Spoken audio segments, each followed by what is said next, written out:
Hey gamers, welcome back to the channel. Today we're jumping back into King Arthur Legends Rise, and we are going to take a look at Gorgos, the best free-to-play team to build for Gorgos. Pretty easy, 3 rares, 1 uncommon, easy to build up, easy to get the chivalry up, and works really well. We'll get you through the entire 10 stages. Right now we're going to focus on stage 7. As I continue to build this team up, it will take me all the way down to stage 10. A lot to discuss here, so let's get into it.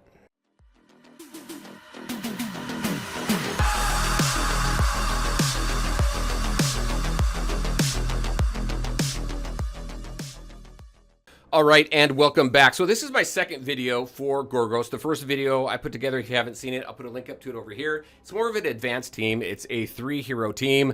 The key character in that one is Merlin. If you don't have him, you need him for that team. This is a free-to-play team to put together that takes a look at 3 rares and an uncommon. We've got Anguish, Rosier, we have Isold, and we have Djerit. Again, these are characters that as you continue to pull for your legendaries and things like that, you have more opportunities to get duplicates of these ones so that you can build up their chivalry, because there is some nice chivalry bonuses for some of these characters. So let's talk about where I have each one of them. I've got Anguish built with vigor and accuracy. Not really too worried about attack stat being super high because it's his S3. It's his dot that we really want. Same with Rosier. We want Rosier's dot as well because that's what takes down Gorgos.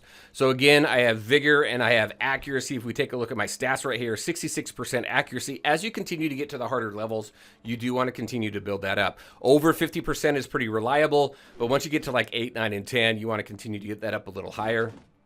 HP, I usually shoot for around 13,000. This does work for stage 7. This team does get me through 8, not as reliably. This team gets me through 7 100% of the time. So there's some stats that I have to continue to build. Defense, over 1,300. That's where I want it. And my attack, 1,600. Most of the time I want my damage dealers to get to at least as close to 2,000 as possible. We need to go over 2,000 if we're when we start taking a look at 8, 9, and 10.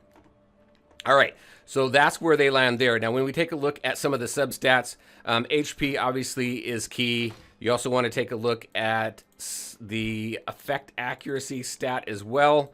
On some of these, I got one. There's one right there, 3.71% there for effect accuracy.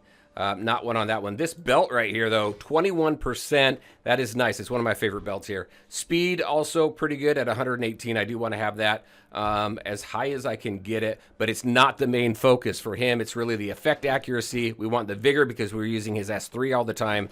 And then HP is key as well, just so he can take the damage that Gorgos is dishing out. When we take a look at his abilities here, this is why we want his S3, right? Attacks an enemy 5 times, total damage 180% of attack. So as that attack is increased, you're doing a little bit more damage, but it's his chill. This is where the damage comes in for him. 50% chance for the last 3 hits to inflict chill for 1 turn. That's where a lot of the damage is coming into play. Now, if we take a look at his relic overall, I've got it level 30. Not impressive right now, but still getting me through 7, right? And I've got him at 2 purple stars on his relic. For him, personally, I've got him up to 60. I've got him at 3 purple stars right now. That's what unlocks that second keepsake slot, which is that orb. And that's where we have him. If we take a look at Chivalry right here, we've got him at Chivalry 2. So at C1, you're going to have this passive here, changes the activation condition to when attacking. We'll go over that here in just a second. And at C2, you're going to have an effect accuracy increase of 10%, which is definitely good. When we take a look at what his passive is, that's this one right here. So when attacking, gain effect accuracy 2 for 2 turns. This was, I believe, prior. When you're attacking an opponent that already has a dot, then that's when the effect accuracy increase kicks in, which now that we have that C1, we don't have to worry about it. It's just whenever we're attacking. So it helps stick that chill. So that's where I have him. If we take a look at Rosier, not overly impressed really with her as far as where I have her. She is fantastic in the game. I just need to build her up a little bit more. I've got her at level 50, 2 stars. Again, reliably getting through stage 7. Equipment, here's where I've got her right now. I've got her with speed and accuracy. Again, not really worried about attack, but I've got her at 10,000 for HP. I want to get that closer to the 13,000, so I'm continuing to work on that. And then her defense under 1,000. I need to get that over but again, still working for stage 7. Attacks at 1300 right there. Effect accuracy sitting at 63%. And again, as you're looking at substats, you want to get effect accuracy on here and get that up as high as you can.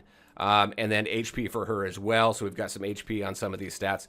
Not the best equipment, but doing well for right now. And I think that's one of the reasons why I wanted to show this team, because it is not an overly impressive team as far as where I have their gear and where I've got their purple stars. I don't have the relics completely maxed out, but it is reliably working, and it's going to help you get your experience potions that you need to level up your heroes, and it's going to get you the gold that you need in the game as well. So again, I'll continue to build this team up, continue to build those stats up, and this team will carry you through stage 10. All right, if we take a look at her chivalry, I've got her at C2, her C1 right here, Unrestrained Lunacy, and then we have her C2 here. Does that attack percent increase? Not anything, again, too worried about, because it doesn't really help me. This right here, right here, I would love to get to this, get her to C4 to get another 10% for that effect accuracy. She does have some nice bonuses. Her last one here, Hook of Death, enhances Fresh Crimson Blood and Bloody Frenzy. 100% chance to inflict bleed on a single enemy for 1 turn. That'll be nice once I can eventually get there. So that is Rosier. I love her. I love her character. She's one of my favorite characters in the game. Isold. I've got her on Vigor and Accuracy because I'm going to be using her S2. That's going to be the heal. We've got Anguish's S3. We want as much Vigor as possible. And then Accuracy. The reason why I have her for Accuracy is because I use her in the 3-hero team. And when you use that team, you use her S1 so that you can inflict chill on Gorgos. So that's why I have her on Accuracy. So just a heads up there. If you're using her strictly for healing, I would keep her at Vigor and Life. Life is a 2-piece set. That's going to increase her HP. Her heals are based off her HP, so that's going to give you bigger heals. If we take a look at where I have her stats, 107, not really overly worried about speed on her, but she's at 18k, over 18k for HP, so we get some bigger heals there. One thing I do like about her as well is she does provide a heal over time as well. Defense, closer to 2,000, which is nice because she is taking quite a bit of damage. Attack, don't really care for attack on her right now. Not even in the 3-hero team, because it's not her attack that we're worried about helping with Gorgos. It's her chill, which is an additional dot. So that is where I have her. With her, what you want to focus on, you want to get HP, obviously, effect accuracy if you're using her for that 3-hero team, but also you want to get some good gear that has recovery. So like this one, I've got some recovery on this one, which is going to help with her heals. I've got some recovery here as well. Every little bit helps. I think I've got one more somewhere, maybe not. But the recovery definitely helps with the heals there. Take a look at her relic. I've got her at 50 right now at a 2 purple star. And when we take a look at her abilities, this is what you're going to be using. Heals all allies for 3.8% of her max HP plus 39. 100% chance to grant all allies recover over time for 1 turn, which allows them to recover 5% of their HP for that 1 turn. So as you continue to build this up, number of recovery over time is going to add +1, so you're going to get 2 turns there, and you are going to get her the max HP recovery is going to go up 1%. So you're going to get a little bit more heals for her. All right, so that's where we have her for relics. I've got her at 4 purple. I have been building her up pretty good here. I've got her at 4 purple stars right there, and she's doing well. If we take a look at Djerit,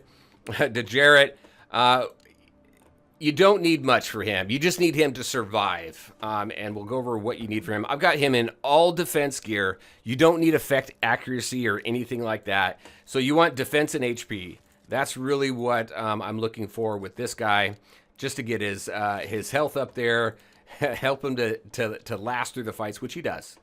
He does well. So nothing overly impressive here. His attack speed's at 104. His HP's even low at 8,000. He still survives. You'll see that in the video coming up. He still survives. Obviously, I need to get that higher when I get into the higher stages for this team. Defense over 1,000, which is nice. I want to continue to build that up. And his attack, we don't care. When we take a look at where I have him, I've got level 50. I've got him at 2 purple stars right now. And then when we take a look at chivalry, since he's an uncommon, you do have an opportunity to build his chivalry up quite a bit. The uncommons, though, unimpressive when it comes to chivalry. All they are stat increases for every single one of these. I don't think there's anything that improves an actual skill. It's just all stat increases. So I do have him at C5 right now.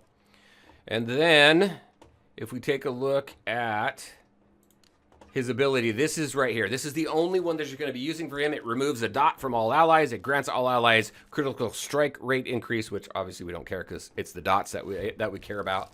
For 1 turn, he inflicts poison on himself. So between him and Isold getting rid of dots and everything, this team works very well. They stand up to Gorgos very well. And it's a fun team to put together. Look, I even have his weapon at level 1. I don't even have his weapon leveled up very high. These guys over here, they're still level 30s, like we were talking about before. So, not super impressive when it comes to where they built, but that's the key. That is the key. You can get through 7 without investing a ton. Now, you're going to want to continue to invest, like we were talking about, to get them through the higher stages. But I've been just farming 7 for a long time. And that gives you quite a bit of your experience potions and gold and things like that. I haven't really been hurting. I've been focusing more, honestly, on Penvid and the bear, because really need those materials to rank up both your relics as well as your heroes also. So pretty cool stuff there. I'm going to leave you with the video like we did last time. Let me know how you like this format where I go over everything in the beginning and then I just leave you with a video rather than just talking through it. This is a great team. I hope that if you have these characters that they're serving you well. I'm very curious too, what team are you using for Gorgos? Are you using this team, a different team? There's so many different teams that you can use. Lancelot works well in here as well because he has a burn. There's so many different team configurations in this game, and that's what I love about this game. It's not just one team that gets you through it. There's a number of teams, but this is a great, free-to-play, low-cost, cheap team to build. All right, everybody, that is what I had for you. As always, I want to thank you all for taking the time to watch the video. If you liked it, make sure to hit that like button and share your thoughts and questions in the comment section below. Take care, everybody, and enjoy the rest of the video.